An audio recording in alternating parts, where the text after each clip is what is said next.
Welcome to RS cricket channel. இன்றைக்கி நம்ம வீடியோவில் ஆர்சிபி டீமோட பிளே ஆஃப் ஸ்ட்ராட்டஜி என்னவா இருக்குங்கிறத பார்க்க போகிறோம். போன வருஷம் வந்து ஆர்சிபி வந்து ஃபஸ்ட்டு வந்து 8 கேம்ஸில் 7 கேம்ஸ் வந்து தோற்றுட்டு அதுக்கடுத்து கண்டினியூஸாக ஜெயிச்சு வந்து பிளே ஆஃப்க்கு வந்து போனாங்க. நம்ம எல்லாருக்குமே தெரியும். போன வருஷம் ஹிஸ்ட்ரி ஆஃப் ஐபிஎல்லாகவே இருந்துச்சு. இந்த வருஷம் அவங்களோட ஹோம் மேட்சஸை எப்படி யூஸ் பண்ணி அவங்களோட ஸ்ட்ராட்டஜி என்னவாக இருக்குங்கிறத பற்றி பார்க்க போகிறோம். வீடியோக்குள்ளே போயிடலாம் ஃப்ரெண்ட்ஸ். இப்போ வந்து பார்த்திங்கன்னா அவங்க சின்னசுவாமி ஸ்டேடியமில் வந்து 7 மேட்ச் எல்லா வருஷமும் ஆடுவாங்க. அவங்களோட மெயினே வந்து பார்த்திங்கன்னா ஹோம் மேட்சஸில் 5 மேட்ச் அவங்க கண்டிப்பாக ஜெயிச்சே ஆகணும். இதான் அவங்களோட ஸ்ட்ராட்டஜியாக இருக்கும். ஃபஸ்ட்டு மேட்ச் வந்து பார்த்திங்கன்னா கேகேஆரோட ஆடுறாங்க. செகண்ட் வந்து சிஎஸ்கேவோட ஆடுறாங்க. அவங்களோட ஹோம் மேட்சஸ்லாம் பார்த்திங்கன்னா 2 April, 10th April, 18th April பிபிகேஎஸோட ஆடுறாங்க. இந்த மாதிரி அவங்களோட ஷெடியூல் வந்து போகுது. அவங்களோட ஸ்ட்ராட்டஜி வந்து பார்த்திங்கன்னா ஹோம் மேட்சஸ் வந்து பார்த்திங்கன்னா 24 ஏப்ரல் வந்து ஆர்ஆரோட ஆடுறாங்க. 3rd மே வந்து சிஎஸ்கேவோட ஆடுறாங்க.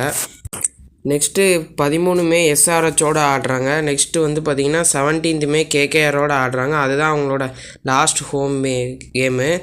இப்போ வந்து பார்த்திங்கன்னா அவங்க கண்டிப்பாக 7 கேம்ஸில் ஒரு 5 கேம்ஸ் வந்து ஜெயிச்சிட்டாலே போதும். அவே கேம்ஸில் வந்து 3 கேம்ஸ் ஜெயித்தாலே அவங்க ஈஸியாக வந்து பிளே ஆஃப்குள்ளே போயிடலாம்.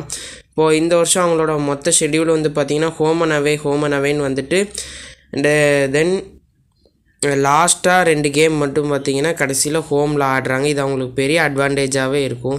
ஏன்னா கடைசி 2 மேட்ச் வந்து ஹோம் கேமில் ஆடினாங்கன்னா அவங்களோட வந்து கான்ஃபிடென்ஸும் அதிகரிக்கும். அதுவும் இல்லாமல் அவங்களுக்கு ட்ராவல் இருக்காது. ஈஸியாக வந்து அவங்க வந்து ஸ்ட்ராட்டஜி பண்ணி ஆப்போனன்ட் டீமை வந்து அடிக்க முடியும். அவ்வளோதான். அவங்களோட அவே மேட்சஸில் வந்து பார்த்திங்கன்னா வான்கடே, எஸ்ஆர்ஹெச் இந்த மாதிரி எல்லாம் பயங்கரமான பேட்டிங் பிச்சஸாகவே இருக்கும். அதனால் அவங்களுக்கு பேட்டிங் ஆட ரொம்பவே கம்ஃபர்டபுளாக இருக்கும். அவங்களோட ஸ்ட்ராட்டஜியை பற்றி டிஸ்கஸ் பண்ணிட்டோம் ஃப்ரெண்ட்ஸ். நெக்ஸ்ட்டு எந்த டீமோட ஸ்ட்ராட்டஜி பற்றி டிஸ்கஸ் பண்ணலான்னு கமெண்ட் பண்ணுங்கள். வீடியோ பிடிச்சவங்க லைக் பண்ணுங்கள். Thanks for